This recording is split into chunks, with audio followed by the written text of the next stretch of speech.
আল্লাহ রাব্বুল আলামিন সেই মানুষকে খোঁটা দিয়ে বলছেন, হাল আতা আলাল ইনসানি হিনুম মিনাদ দাহরি লাম ইয়াকুন শাইআম মাযকুরা। মানুষের জন্য কি কখনোই কোনো সময় এমন ছিল না যখন এই দুনিয়াতে মানুষ আলোচনার কোনো বিষয়বস্তুই ছিল না? তুমি পৃথিবীতে আসার আগে তোমার নাম আব্দুর রহিম, আব্দুল করিম, আব্দুল সালাম হবে, এটা কে চিন্তা করছে? তুমি দুনিয়াতে আসছো, এরপরেই না তোমাকে নিয়ে ভাবা শুরু হয়েছে এই পৃথিবীর মানুষদের যে তোমার একটা নাম রাখতে হবে, তোমার একটা বসবাসের জায়গা লাগবে, তুমি বড় হলে তোমার জন্য একটা বন্দোবস্ত করতে হবে। আবার তুমি পৃথিবী থেকে চলে যাবা, চলে যাওয়ার পরে 2 প্রজন্ম পাস্ট হয়ে গেলে তোমার কথাও এই পৃথিবী আর কোনোদিন স্মরণ রাখবে না।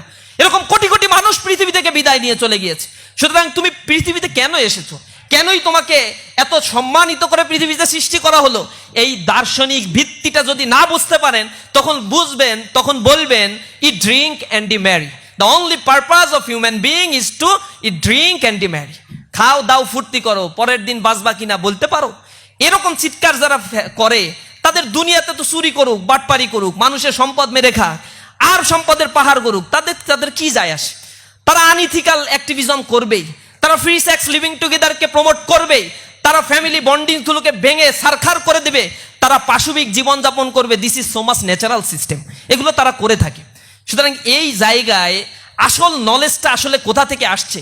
তোমার রব তোমাকে কত ভালোবাসেন, যিনি এত চমৎকারভাবে তোমাকে সৃষ্টি করে দিলেন, আর যিনি সৃষ্টি করেছেন তিনি তোমার জন্য কোন আইনটা সবচেয়ে কল্যাণকর সে সবচেয়ে ভালো বুঝবে। তোমার মা যেমন তোমাকে শুধু পেটে রাখার কারণে এত মায়া মহব্বত করে, আর যিনি সৃষ্টি করে ফেলছেন তিনি কতটা ভালোবাসবেন তোমাকে।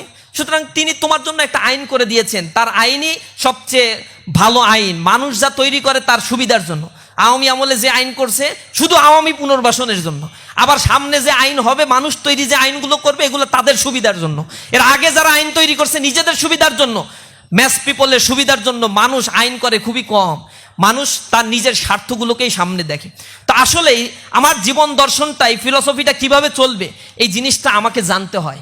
জানার জন্য ইনস্টিটিউশনাল ফরমেশন প্রয়োজন, কিন্তু দুর্ভাগ্য আমার দেশের একাডেমিক আর ইনস্টিটিউশনাল সিস্টেমগুলো শুধু মানুষ তৈরি করেছে, মানবতা বা মানবিক গুণ সম্পন্ন মানুষ তৈরি করতে তারা সম্পূর্ণ ব্যর্থ হয়েছে।